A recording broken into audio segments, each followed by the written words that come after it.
Campbell Soups present The Campbell Playhouse. Orson Welles, producer.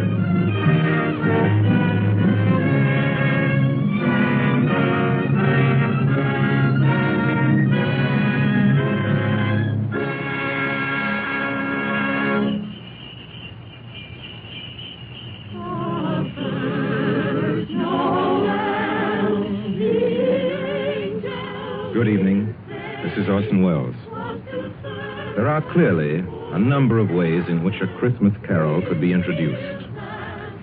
Myself, I am most struck by the happy fortune that enables us on this Christmas Eve to present Mr. Lionel Barrymore, the best-loved actor of our time, in the world's best-loved Christmas story, A Christmas Carol.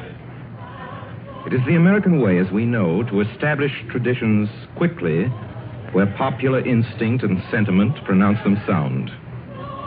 And so it is that today, actually only the 5th anniversary of Mr. Lionel Barrymore's first playing of the part of Ebenezer Scrooge for the Campbell Playhouse, there is, I think, in all America nothing more eagerly awaited, more firmly rooted in the hearts of the radio family that numbers millions, than this yearly performance of A Christmas Carol. A Christmas Carol, as Charles Dickens wrote it, has by common consent long been a classic. Mr. Lionel Barrymore's appearance in it is rapidly becoming one. And now, just before A Christmas Carol, Ernest Chappell has a special Christmas greeting from the makers of Campbell Soups. Mr. Chappell. Thank you, Orson Welles. As the old year draws toward its close, we of Campbell's feel a bond of warmth and gratitude toward each of you, our friends. For you see, in homes everywhere throughout the land, Campbell Soups have been welcomed. Day by day and week by week, you have placed confidence in us and in the foods we make. And there isn't anything we appreciate more deeply than the fact that so many of you have elected to let Campbell's make your soups for you. And so when Christmas comes, we look about to find some way to show our appreciation, some Christmas present by which to say thank you. The gift we chose 5 Christmases ago and have chosen each year since has become a part of Christmas to many and many a family. It has become a Christmas custom to gather around the radio to hear and to enjoy A Christmas Carol. And since it is Christmas Eve, we hope, too, that the younger members of the family are permitted to stay up and listen before dreams and visit of Santa. We get a great deal of pleasure planning and preparing this Christmas gift, and now it's ready. Off come the wrappings, off come the tags that say, please do not open till Christmas. Out comes the card, to you from Campbell's. And here is the gift itself.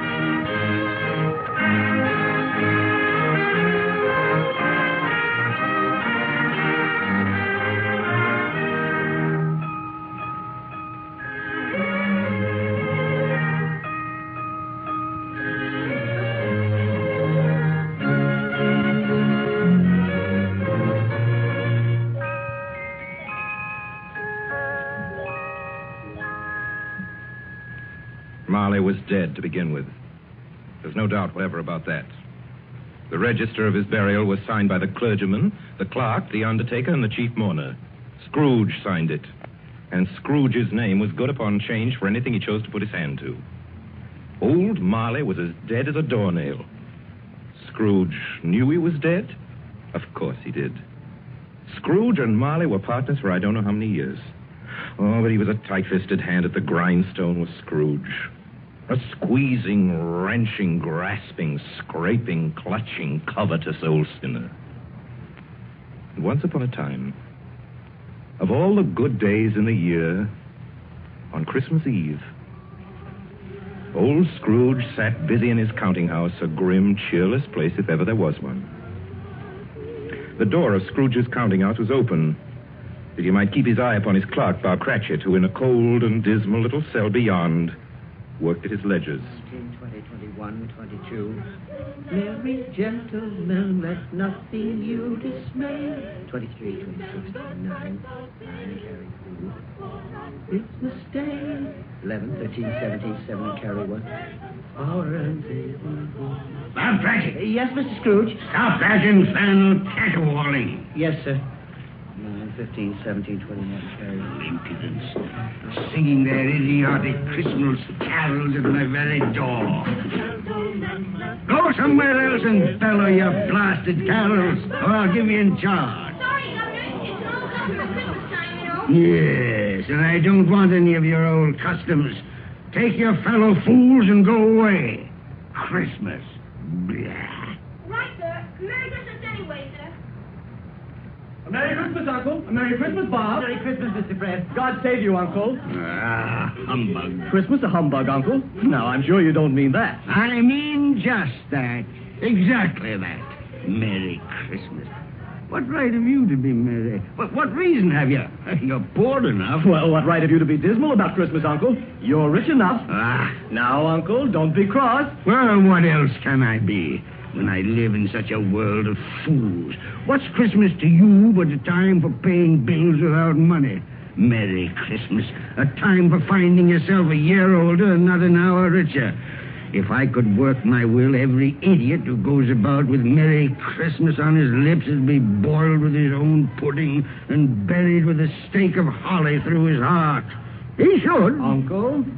Nephew, keep your Christmas in your own way and let me keep it in mine. Keep it, but you don't keep it, Uncle. Well, let me leave it alone then.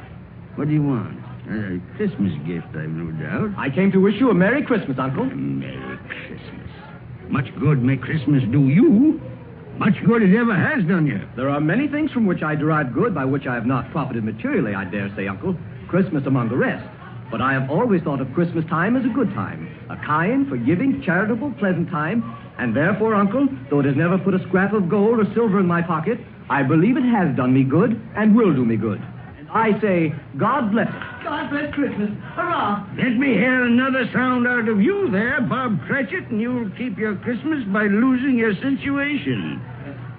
As to you, nephew, I wonder you don't go into Parliament. You talk enough nonsense. Don't be angry, Uncle. I want nothing from you. I ask nothing of you. Why can't we be friends? Good afternoon. Well, I'm sorry you feel that way. I've tried.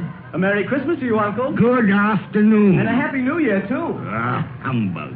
And a Merry Christmas to you, Bob, and the missus, and to Tiny Tim. Thank you, Mr. Fred. Same to you, sir. Good day, sir. Good day, Bob. Nonsense. Twaddle. Lummery. Talking of Christmas and not 2 sixpences to jingle together in his trousers pocket. You there, Bob Cratchit. Come here. What are you doing there?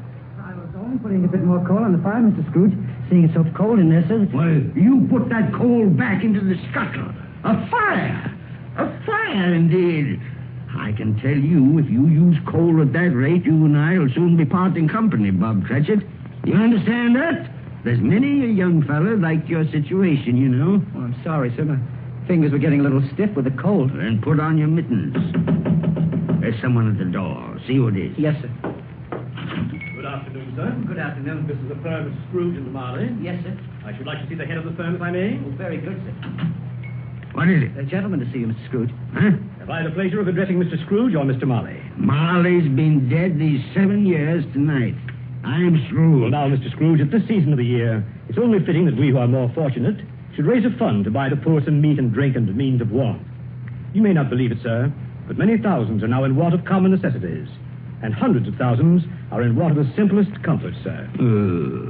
Are there no prisoners? There are plenty of prisons, sir. And the workhouses? They're still in operation, I trust. I wish I could say they are not, but they are, sir. The treadmill and the poor law are in full vigor, then? Both very busy, sir. Oh, well, I'm very glad to hear that. I was afraid from what you said at first that something had occurred to stop them in their useful cause. No, sir, all these institutions that you mention are flourishing. But it's nevertheless true that some additional provision for the poor and the destitute must be made. A few of us upon change are endeavoring to raise such a fund, you see. And what shall I put you down for? Nothing. Oh, I see. You wish to be anonymous, sir. I wish to be let alone. I don't make merry myself at Christmas time, and I can't afford to keep a lot of idle people and make them merry. I help support the establishments that take care of the poor. They cost enough. Let those who are badly off go there. Many can't go there, sir. And many would rather die. Well, then, my advice to them is to do so and decrease the surplus population. Besides, I've only your word for it that all this is so. It's the truth, Mr. Scrooge. Well, so be it, then. It's not my business. It's enough for a man to understand his own business and not to interfere with other people's. Mine occupies me constantly. Good afternoon, sir. I quite understand, Mr. Scrooge. Cratchit, Show this gentleman out. Yes, sir. This way, please. Sir, I couldn't help overhearing. I should like to contribute threepence. Cratchit! Yes, sir. It isn't much, but it's all I can afford. But there are others in worse situation than I. You're a generous fellow. I wish I might say so of your employer. Cratchit! Yes, sir. Good afternoon, sir. Good afternoon. Merry Christmas. Merry Christmas. Yes, sir. Merry Christmas. Close the door. Yes, sir. I have closed it, sir. 24, 31, 1 and carry 3. A new scarlet tippet for Tiny Tim. And a comb for Martha. 33, 3 and carry 3. A hair ribbon for Belinda. 4, 7, 12, 15. I suppose you want the entire day tomorrow. If it's quite convenient, sir. It's not convenient, and it's not fair. But I suppose I can't do anything about it. If I was to stop half a crown of your wages, you'd think yourself very ill-used, I'll be bound. Well, sir, And yet you don't think me ill-used when I pay a day's wages for no work? It's only once a year, sir. Once a year. Once a year, indeed. A fine excuse for picking a man's pocket every 25th of December. But I suppose it's no good talking. You must have the whole day. Well, see that you're here all the earlier the next morning. Do you understand? Oh, I will, sir. I will, sir, indeed. Good night, sir, and Merry Christmas. Merry Christmas.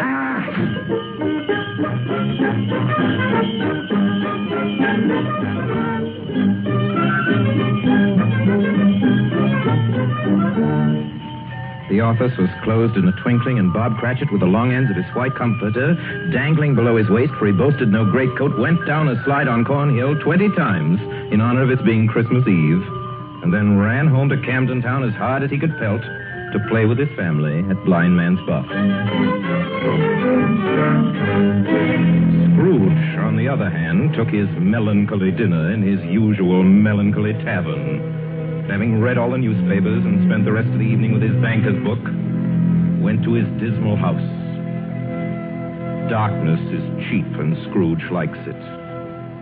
The yard was so dark that even Scrooge, who knew its every stone, had to grope with his hands through the fog and the frost to find the door. Scrooge walked through his rooms to see that all was right. Sitting room, bedroom, lumber room, all as they should be. Nobody under the table, nobody under the sofa. Nobody under the bed, nobody in the closet. Closed the door. Locked himself in, double locked himself in.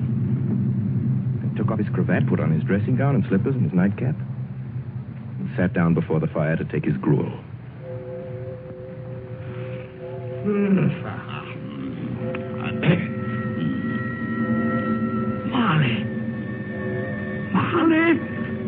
Marley! I could have sworn I saw...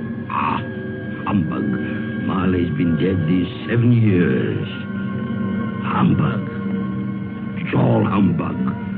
What I need is a good night. What's that? Someone's in the wine cellar. But the door's locked and double locked. It's coming. It's coming closer. Outside my door. I won't believe it. It's humbug still. Ebenezer Scrooge. Oh, no. What do you want with me? I want much of you, Ebenezer. Who are you? Ask me who I was.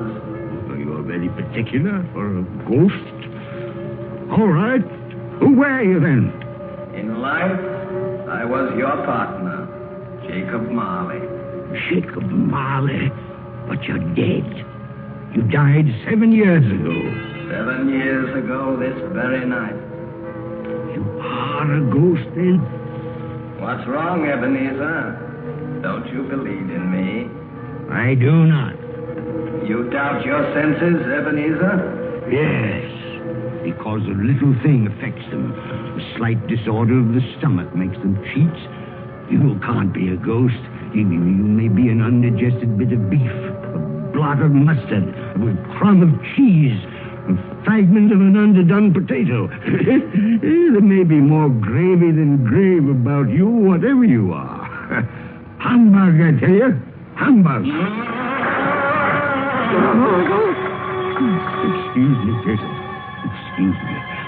I do believe in you. You are the ghost, Jacob. Thank you. But why do you walk the earth, Jacob? Why do you come to me? It is required of every man that the spirit within him should walk abroad among his fellow men and travel far and wide to witness what it cannot share but might have shared on earth and turn to happiness. Oh, tell me, Jacob, what is that chain you wear around you? I wear the chain I forged in life. I made it link by link and yard by yard by my own free will.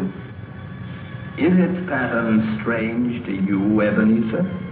Cash boxes, keys, padlocks, ledgers, purses. Yours was as heavy and as long as this 7 years ago. And you have labored on it since, Ebenezer. Oh, Jacob, speak comfort to me. Comfort I have none to give. I cannot rest, I cannot stay, I cannot linger. Weary journeys lie before me. You travel fast? Yes, Ebenezer, on the wings of the wind. 7 years dead and traveling all the time? 7 years, Ebenezer. 7 years of remorse. Ebenezer, do you know that no space of regret can make amends for one life's opportunities misused?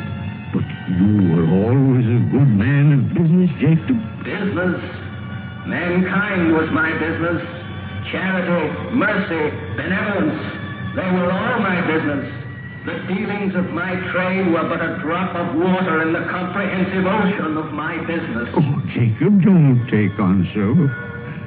Jacob. Listen to me, Ebenezer. I listen to you, Jacob. Go on, Jacob, speak to me. But don't be so flowery. Ebenezer, I am here to warn you that you have yet a chance and hope of escaping my fate. Do you hear that, Ebenezer? Yes, Jacob. You always were a good friend to me, Jacob. Thank you, Jacob. But go on. Go on. Go on. How shall I escape?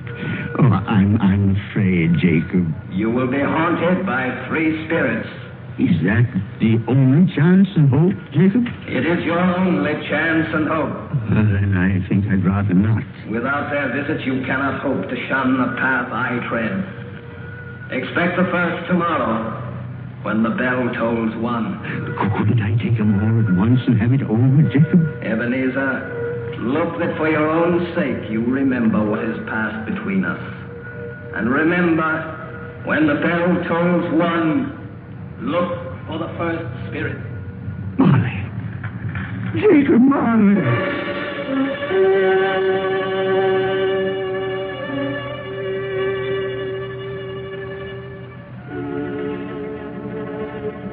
Scrooge awoke. He was lying on his bed fully dressed. Suddenly the curtains of his bed were drawn aside. Scrooge found himself face to face with the unearthly visitor who drew them. As close to it as I am now to you. And I am standing in the spirit at your elbow. It was a strange figure, like a child. Yet not so like a child as like an old man. Who's that? Ebenezer Scrooge, I have come for you. You are the spirit, sir, whose coming was foretold me? I am that spirit. What are you? I am the ghost of Christmas past. Long past? No, your past. But, what do you want of me? What brings you here to haunt me? Your welfare, Ebenezer Scrooge. Rise and walk with me. Oh, no, you're not out of the window. I can't do that. I'll fall down. I'm not a spirit. I'm mortal. I'll fall. Bear but a touch of my hand upon your heart, and you shall be upheld in more than this. Come, follow me.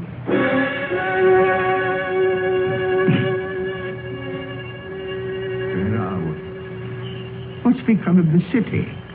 And there's snow upon the ground. Where are we? These are the shadows of the things that have been. You recognize this countryside? Oh, I know every inch of it. Every rock, every tree. And that bleak building over there? That building. I was a boy there. Yes, I went to school in that horrible place. Do you recollect that path? I could walk it blindfold. Strange you've forgotten so many years. Come, let us go closer. Look through the window into that cold, barren room. What do you see, Ebenezer Scrooge? I see a boy. A solitary child, neglected by his family, alone. Yes, I see. I know that boy. Oh, I was so lonely. Poor boy. Your lip is trembling, Scrooge. And what is that on your cheek? It's nothing at all. I wish it's too late for that now. What's the matter? Nothing. The waits came to my door singing Christmas carols last night. There was a boy like that among them. A poor, thin, pale boy in a ragged coat. I'd like to have given him something, that's all. Is that all? Come, Ebenezer Scrooge. Let us see another Christmas.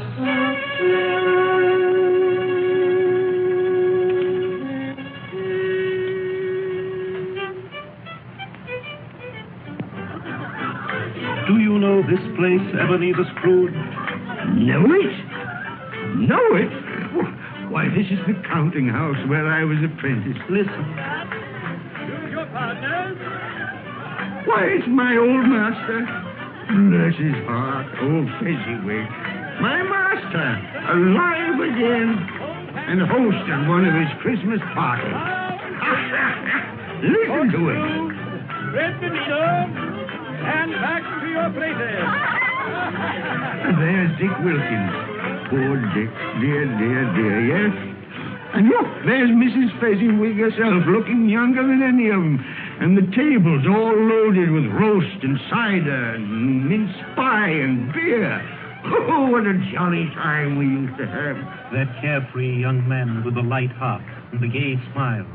Do you recognize him? Yes. Merciful heaven. How happy I was then. A small matter for old Fezziwig to make those silly folks so full of joy. Small matter? Small indeed. Isn't it? He has spent only a few pounds of your mortal money. Is that so much that he deserves praise? It's not that. It's not that, Spirit. Old Fezziwig has the power to make us happy or unhappy, to make our service light or heavy.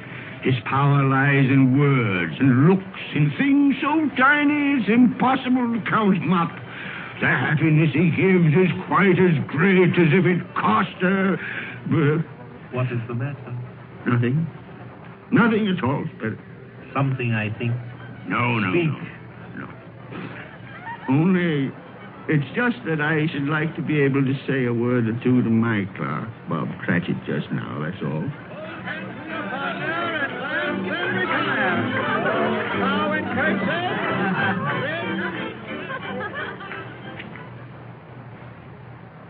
My time grows short, and we have yet another journey to make. Where now? Come. This is our last visit to the past, Ebenezer. Here, in this little room, with a fair young girl by your side. Do you recognize yourself, Ebenezer? Oh, no. Spare me this. You're older now, a man in the prime of life. Your face has begun to wear the signs of care and avarice. Your eyes are greedy, the eager, restless eyes of a miser. No, please. She knows it, too, that girl by your side. There are tears in her eyes. It matters little, Ebenezer, to you. Very little. I know that. Belle, have I changed towards you? When we were engaged, we were both poor. Was it better then? Better to be poor? Better at least to be happy. You're changed. You were another man then. I was a boy.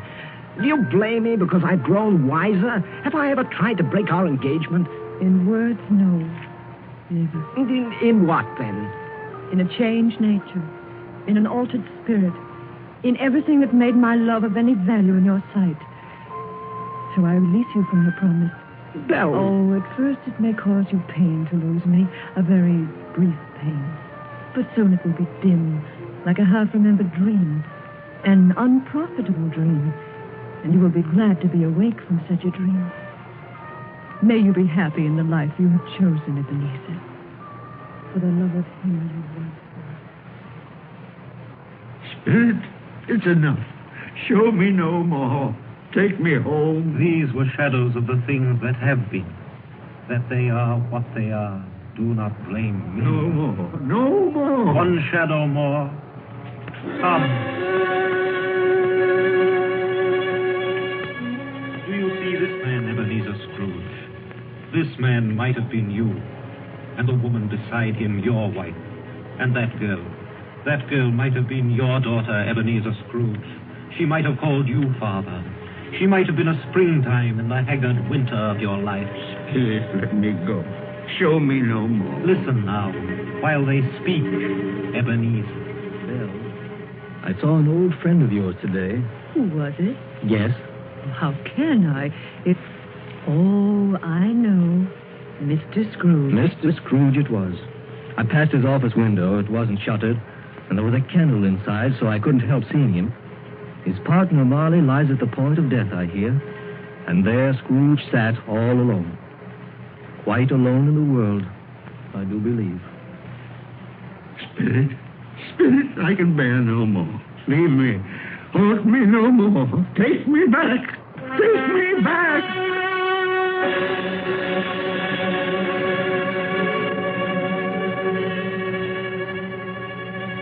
Good King Wenceslas looked out on the feast of Stephen, when the snow lay round about, deep and crisp and even, brightly shone the moon that night.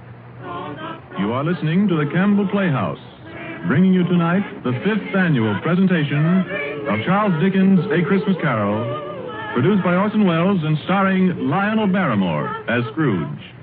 This is the Columbia Broadcasting System.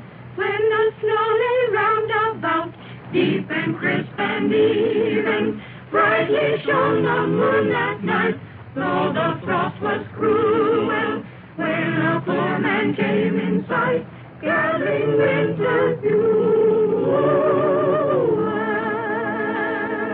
And now, back to the Campbell Playhouse and the 5th annual presentation of A Christmas Carol. A Christmas present from the makers of Campbell's Soups.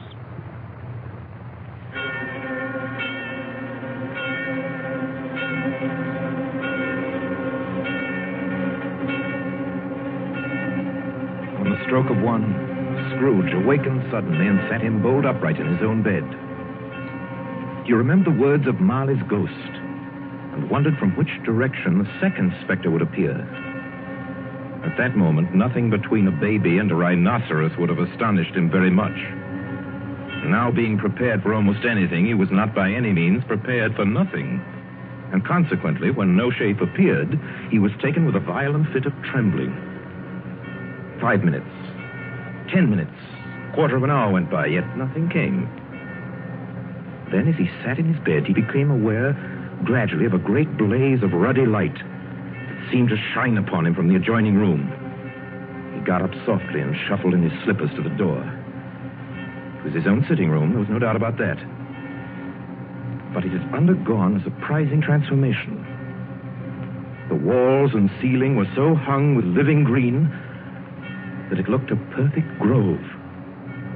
And there sat a jolly giant, glorious to see, who bore a glowing torch in shape not unlike Plenty's horn, and held it up high up to shed its light on Scrooge as he came peeping round the corner. Come in, Ebenezer Scrooge, and know me better, man. I am the ghost of Christmas present. Spirit, take me where you will. Last time I went against my will and learned a lesson which is working now. If you have anything to teach me, let me profit by it. Touch my robe, Ebenezer Scrooge. Touch my robe.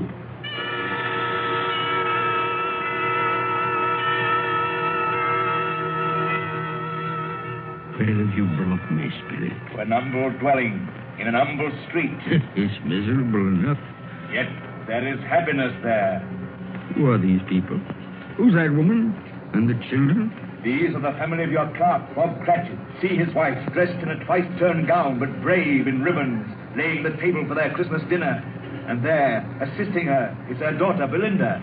And the young man with the fork in the stuffing, that's Master Peter Cratchit. And the two little Cratchits. Listen, Scrooge, and watch. Here's Martha, Mother. Quiet, children, quiet. Now sit you down before the fire, Martha, and have a warm, Lord bless you. Where's Father? He's been to church with Tiny Tim. They'll be along directly. How is Tiny Tim, Mother? Any better at all? Sometimes I think he is. And sometimes I think, oh, dear God, if anything should happen to Tiny Tim. Oh, Mother, you mustn't even think of such a thing. Everybody. Martha, welcome, my dear. Oh, Merry Christmas, Father, and Tim. Merry Christmas, Martha. Oh, Tim, you darling. Oh, Father, I'm so glad to be home. And we're glad to have you, Martha. And how did little Tim behave in church, Bob? As good as gold and better. I like church, Mother. Oh, they sang the nicest songs. I hope people saw me there. Saw you there? And why, Tim? Well, don't you see? Because I'm lame. And if they saw my crutch, it might be pleasant for them to remember on Christmas who it was made lame beggars walk and blind men see. Bless you, my son. Are we ready to eat, Father? Oh, come on, children, you're all ready. Come, take your places and wait your turn. There's plenty of stuffing and dressing and plum pudding for all of you. Martha, take care of Tiny Tim and see that he eats plenty. Yes, he must Mother. get strong and well. Now sit down, everyone. Yes, come on, Tiny Tim. And now, my dears.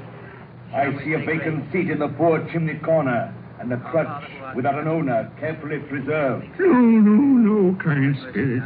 Say he'll be spared. Say he'll live. If these shadows remain unaltered by the future, Ebenezer, the child will die. And to praise thy name. Amen.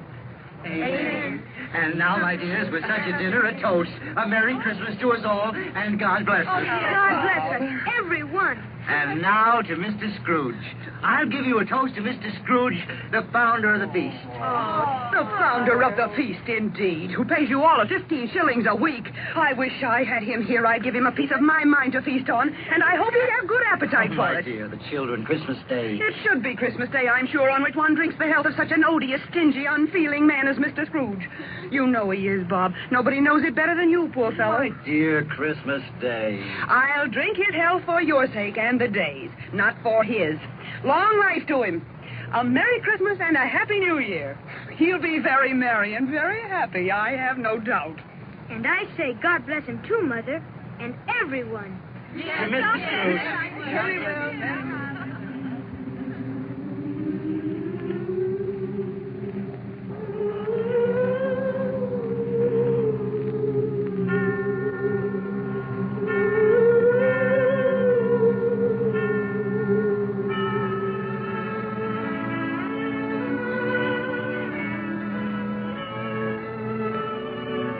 There was nothing of high mark in all this. They were not a handsome family, these Cratchits. They were not well dressed. Their shoes were far from being waterproof. Their clothes were scanty and had known, very likely, the insides of a pawnbroker's. But they were happy, grateful, pleased with one another and contented with the time. And when at last they faded, Scrooge had his eye upon them, and especially on Tiny Tim until the last. Many calls Scrooge made that night with a ghost of Christmas present. Down among the miners they went who labor in the bowels of the earth, and out to sea among the sailors at their watch, dark, ghostly figures in their several stations. Much they saw and far they went, and many places they visited, but always with a happy end. The spirits stood beside sick beds, and they were cheerful. On foreign lands, and they were close at home. By poverty, and it was rich. In almshouse, hospital, and jail, where vain man in his little brief authority had not made fast the door and barred the spirit out, the spirit left his blessing. A long night. It was only a night. And it was strange, too, that while Scrooge remained unaltered in his outward form, the ghost grew older. Clearly older. My life upon this globe is very brief, Ebenezer. It ends tonight. Tonight? Tonight at midnight. Ah, the hour has come. Oh, not yet. Not yet. No, there are still more things I wish to learn. These you will learn from still another spirit. Still another spirit, Ebenezer. Scrooge looked about him for the ghost. It had vanished. But he found himself once more in his bed, in his dressing gown and his nightcap. He'd heard the clock strike. And then he remembered the prediction of old Jacob Marley, and lifting up his eyes, beheld the third spirit. A solemn phantom, shrouded in black, draped and hooded, coming towards him slowly and silently, like a mist along the ground. I know you. You are the ghost of Christmas yet to come. You will show me the shadows of things that have not happened, but will happen in the time before us. Answer me, spirit, ghost of the future. Oh, I fear you more than any specter I've seen. Yet, as I know your purpose is to do me good, and as I hope to live to be another man from what I was, lead on. Lead on. The night is waning fast. Time is precious. Spirit, why have you brought me here again? Into Bob Cratchit's home? It's not the same. Why is it so quiet? So very quiet here.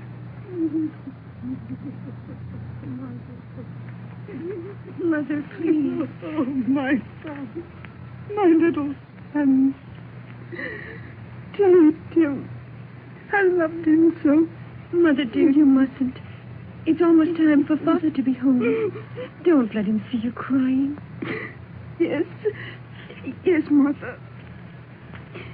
He's late tonight. He walks slower than he used to. Yet I've known him to walk very fast indeed with Tiny Tim on his shoulder. So have I, Mother. But he was light to carry. And his father loved him so that it was no trouble. No trouble at all. Bob. Good evening, my dear. You're late, Bob. I'm sorry, my dear. I went to the churchyard today. I wish you could have gone with me. It would have done your heart good to see how sweet and green a place it is. You'll see it often. I promised him. I promised Tiny Tim we'd walk there on Sunday. Oh, Father, dear. It's God's will, Bob. I'm trying to understand it, my dear. My son. My little son, Tiny Tim. And I loved him so. Oh, that's cruel. Cruel. Spirit, can't you give me one ray of hope that I may change all that? That Tiny Tim may live?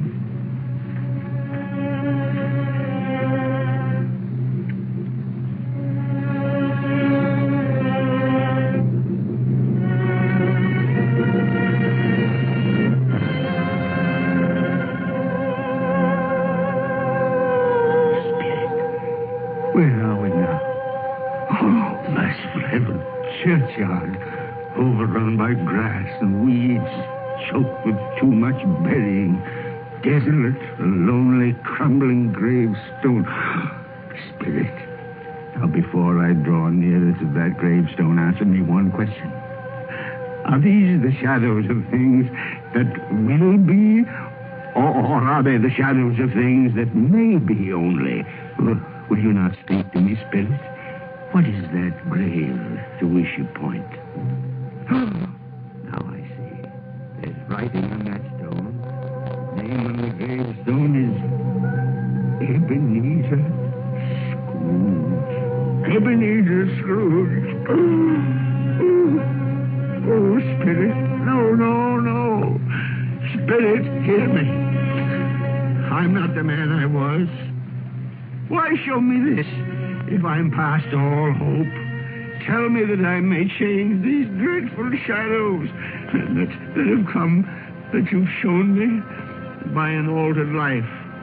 I'll honor Christmas in my heart, and I'll try and keep it all the year. I'll live in the past, the present, and the future. I will not shut out the lessons that they teach.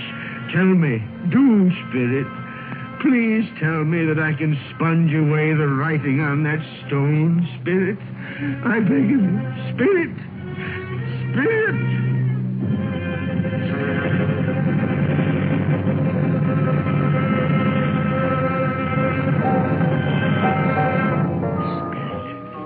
Promise on my knees. I promise.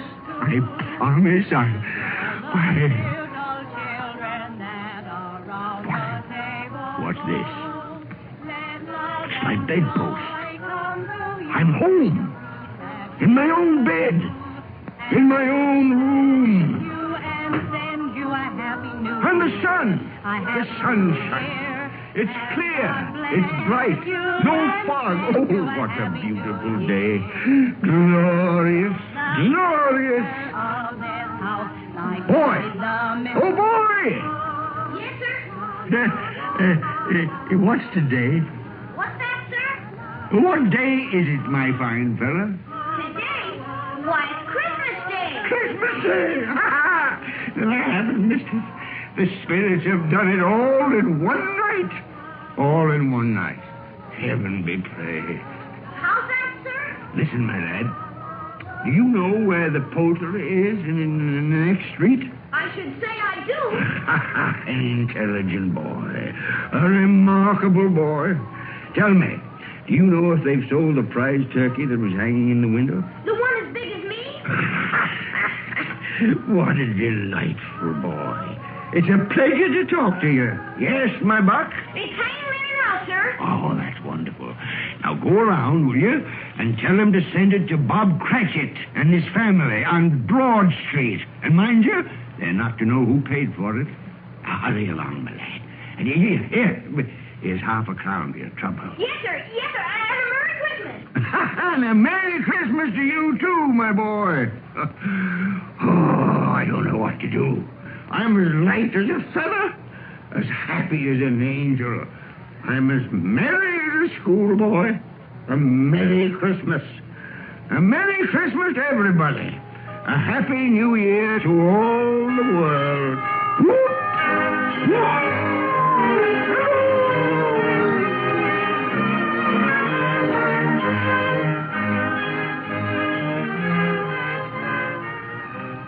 Next morning, Scrooge was early at his office. He went early for a reason. If he could only be there first and catch Bob Cratchit coming late. That was the thing he'd set his heart upon.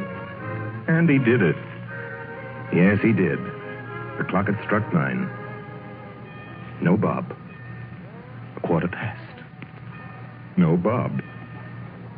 Scrooge sat with his door wide open that he might see him come in. And at last he came.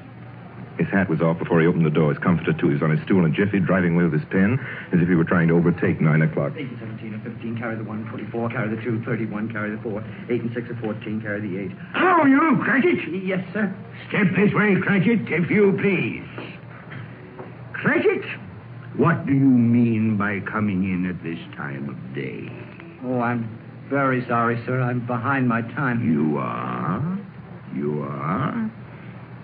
Yes, I think you are. Oh, it's only once a year, Mr. Scrooge. It shall not be repeated. I was making rather merry yesterday, sir. I'll tell you what, my friend.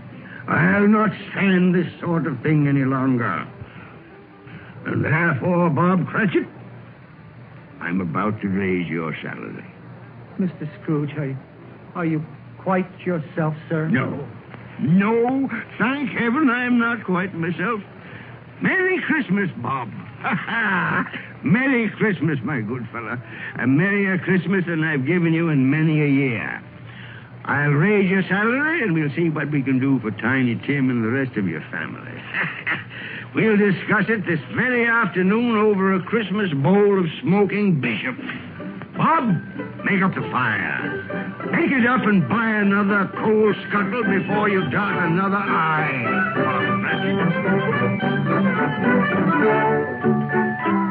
Scrooge was better than his word. He did it all, and infinitely more. To Tiny Tim, who did not die, he was a second father. He became as good a friend, as good a master, and as good a man as the good old city knew, or any other good old city, town, or borough in the good old world. Some people laughed to see the alteration in him, but he let them laugh, and little heeded them. His own heart laughed, and that was quite enough for him. He had no further intercourse with spirits, but lived upon the total abstinence principle ever afterwards, and it was always said of him that he knew how to keep Christmas well, if any man alive possessed the knowledge. May that be truly said of us, all of us. And so, as Tiny Tim observed, God bless us, everyone. Joy to the world, the Lord is come. Let earth receive her King. Let every heart prepare his room.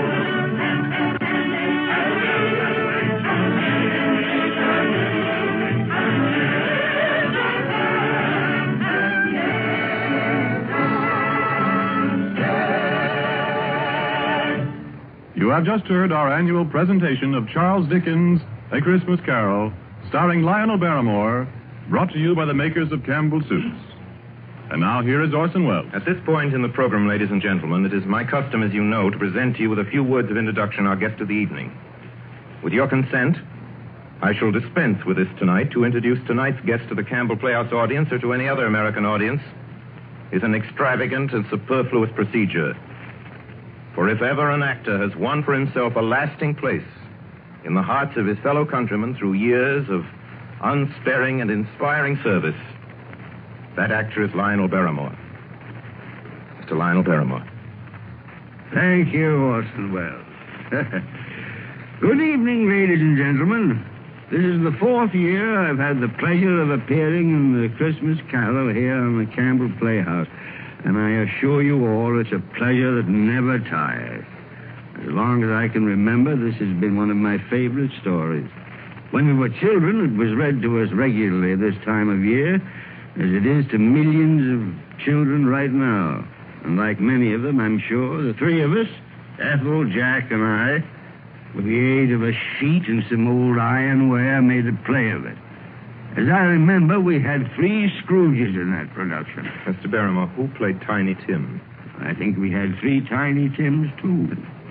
But seriously, I can think of no part that I've enjoyed playing again and again as much as I have the part of that squeezing, wrenching, grasping, scraping, clutching, covetous old sinner, Ebenezer Scrooge. And I can think of no happier or more suitable choice for the makers of Campbell Soups to offer the people of America as their Christmas present each year than Charles Dickens' well-beloved story, Christmas Carol. Good night, Orson. Good night, everybody. And a Merry, Merry Christmas to you all. Good night, Mr. Barrymore. Merry Christmas to you, sir. Ladies and gentlemen, for next Sunday night, we're happy to announce our version a great and truly American story by a great American novelist, Come and Get It, by Edna Ferber.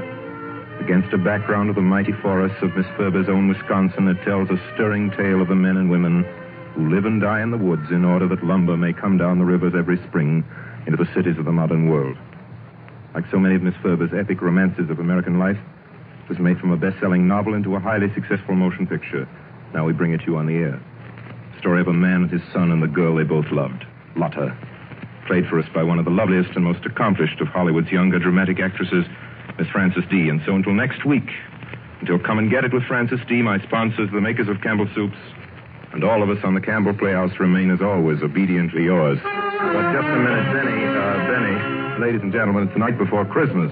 And all through the Campbell Playhouse, not a creature is stirring that doesn't join Lionel Barrymore in wishing you a Merry, Merry Christmas. This goes for all of us, from my sponsor, from myself, from all of us, from Don McBain, who runs the machinery in the control room, to Miss Helgren, who types the Campbell Playhouse scripts. A Merry Christmas from Benny Herman and his band of Merry Melodians. Merry Christmas. get the idea. From Max Sayre's choruses. From Harry Esman and his crew of sound effects technicians. Thank you. And from Orson Welles and his considerable aggregation of dramatic talent, which includes, among others, Mr. Frank Reddick, Miss Georgia Backus, Miss B. Benaderet, Mr. Ray Collins, Mr. Everett Sloan, Mr. George Coulouris, Edgar Barry, Erskine Sanford, Tommy Lane, William Allen, Betty Lou Walters, Eric Burtis, and, of course, myself and George Spelvin. A Merry Christmas. How about it, ladies and gentlemen? A Merry Christmas. And finally, as Tiny Tim says... God bless us, everyone.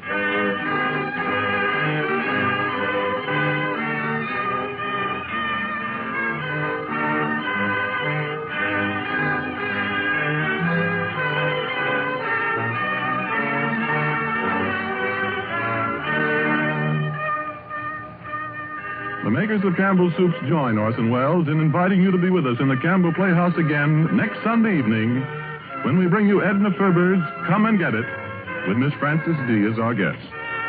Meanwhile, if you have enjoyed our 5th annual presentation of A Christmas Carol, won't you tell your grocer so this week when you order Campbell's Soups? This is Ernest Chappell saying thank you and a Merry Christmas to you all.